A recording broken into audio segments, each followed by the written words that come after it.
Welcome along to our big match preview and back by Ladbrokes for the season. Remember to go ahead and check out Ladbrokes Odds Boost available in the link below to instantly increase your odds for match day. T's and C's apply. So Saints return to St Mary's on Sunday for the TV cameras 4 o'clock kickoff to host Tottenham Hotspur, whom we only played a few weeks ago, sort of fresh in the memory on the Boxing Day massacre. Clive's with me to look ahead to the game on Sunday afternoon to discuss our chances, or more maybe lack of.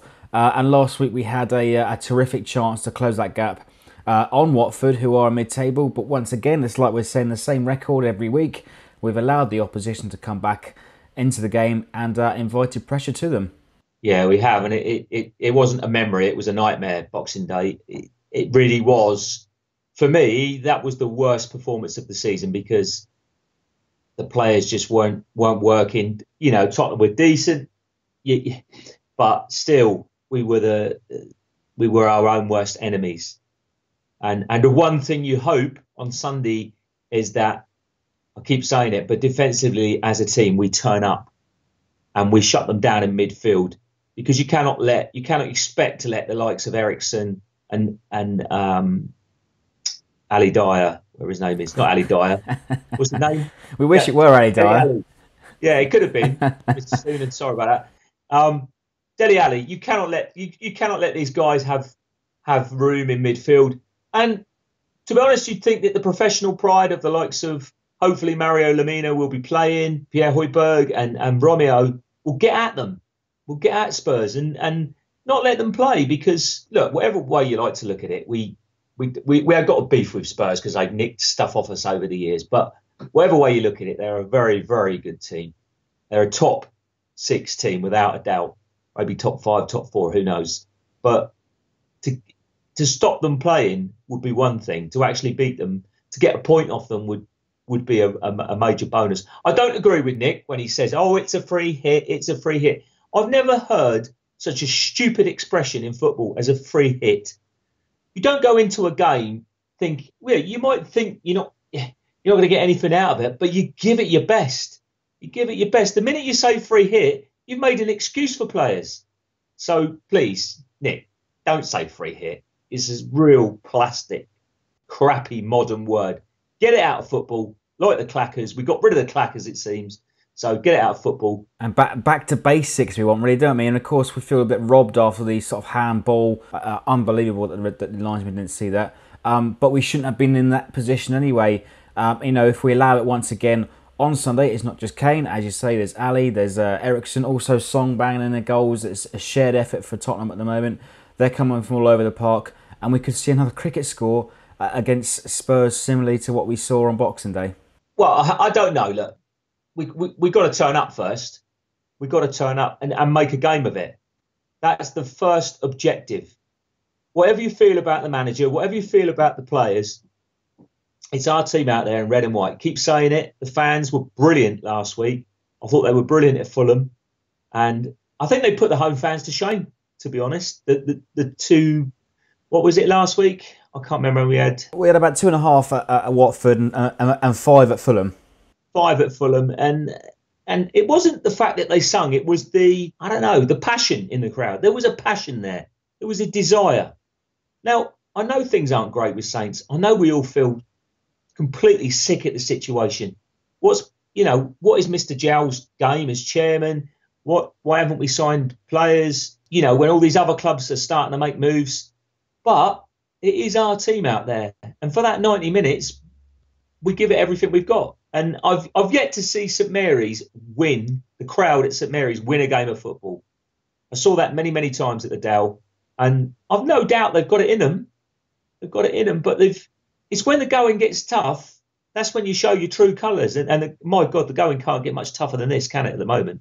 Yeah, and it's probably fair to say that we're not expecting anything from this game. A draw would be terrific, but in the context of things, we're right in the hole, and this is one of the worst runs we've seen in the Premier League era. Winless now in 10 games, and reports suggest, if it's to be believed by Jeremy Wilson, Pellegrino's job is under considerable scrutiny. Do you think a big defeat on Sunday could really open up the eyes to the board if they haven't already. Will we be scratching our heads again this time next week? To be honest, Freddie, I'm surprised he's still in a job. I think the Leicester game was a disaster, but you say, okay, those sort of things happen and you move on. Leicester come out the blocks firing.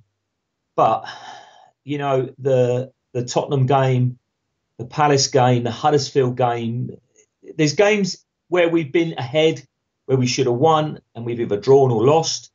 And there's been other disasters like the Tottenham game. And it was, Tottenham for me was the worst because it could have been 10.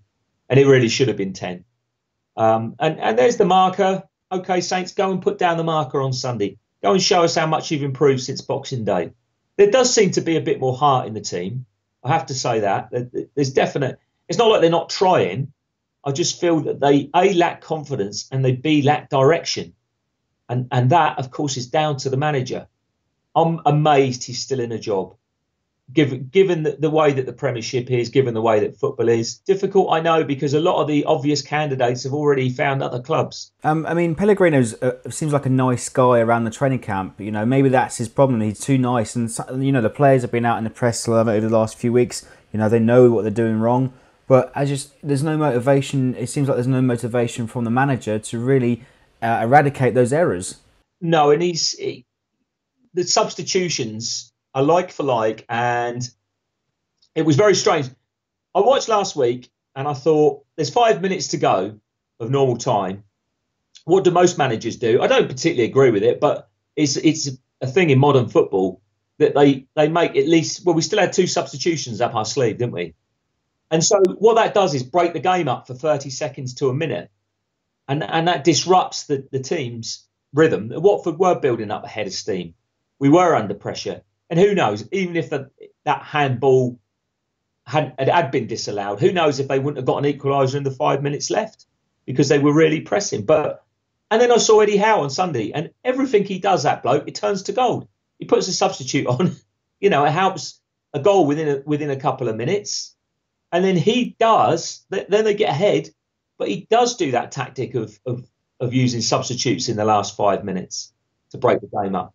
And sometimes it is just football, basic common sense and experience. Do I feel sorry for him? Well, he's getting paid very handsomely. I think his biggest problem is he hasn't got what I'd call an aura about him. When you go into a room, when people like Graham Souness and Laurie Mack still at the age of 80 walks in a room, and you want to listen to what he's going to say. And you transfer that to the dressing room and you think, that's what the players are going to be at. And I don't see that. I see the increase in effort and, you know, full marks for that over the last few weeks. But is it all not a bit too late? Is it all not a bit too late? And could we not see this coming even before the Leicester game, to be honest? Even before the Leicester game, there were so many games we should have picked 3 points up, and we ended up picking 1 or nothing up. And it's been an ongoing saga. And okay, that's history. What do we deal with now? We have to make some big decisions. And I don't think the board have really, well, the board, what are Saints? I get confused. What are Saints? What's the structure? We have a chairman that owns 80% of the club. We have a co-owner that owns 20% of the club. And then we have Mr. Kruger, chairman, and Les Reed on the football side, on what is like, I suppose, a director of football. So who's making the decisions about what? Because clearly none have been made. No big decisions have been made. And it's almost like we're carrying on, hoping that things are going to get better. Well, they ain't going to get better. Change has to happen now. And I think the most worrying thing is that, you know, I think we're all resigned to thinking that Pellegrino's not going to change. And I think we surely deserve better as fans. You know, Les Reed goes on about this 5-year plan. We're exceeding that within 4 years. I don't think there's a plan in place right now to stay in the Premier League. Well, this is the problem, and we're dealing with the here and now. There's no big decisions coming out of that club. There's no signings. There's no change of manager. Everywhere else, this guy would be gone. I really believe that. You know, Stoke held on to Mark Hughes, hoping that he'd finally come good and get him up to the middle and safe.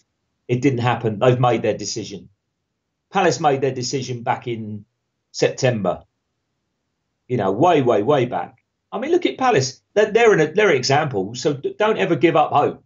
What was it? 7 games on the trot they lost. Yeah, 7 games on the trot, and now they're a few points quite comfortably ahead of us now in the Premier League table. Right side, yeah, they are the right side. So don't ever give up hope. But I do worry that major decisions haven't been made, and time's ticking. We keep saying that time's ticking, but you know, as regards Sunday, I worry because the way Tottenham are, they've got potentially the ability to tear us to pieces.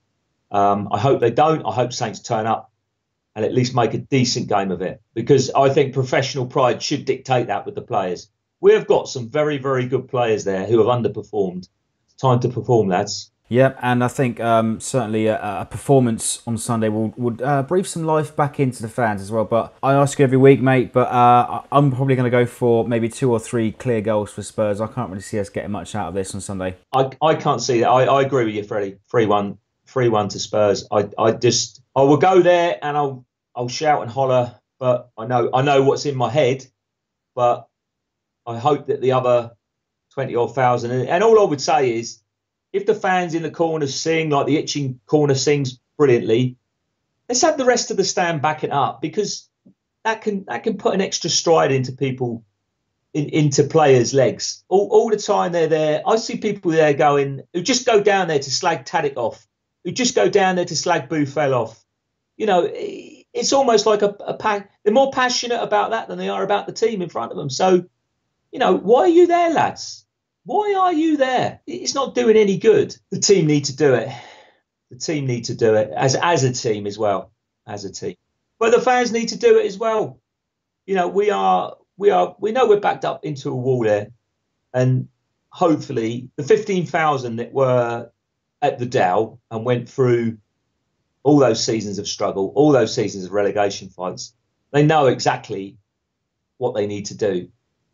It's the fans that we've got in the last 15 years. It's a whole generation, a whole new generation of fans, by the way. So they just, I read the internet and I think, oh my God, we're the worst ever team in history. Get down there and give it some. Give it as best as we can, and that's the best thing we can do to get behind the side. But excellent stuff, Clive. This has gone on for a little bit longer than expected, but leave us your comments below and our expectations for Spurs. Do you think Pellegrino's still got what it takes to turn this around? Leave us your likes, your comments, and subscribe for more.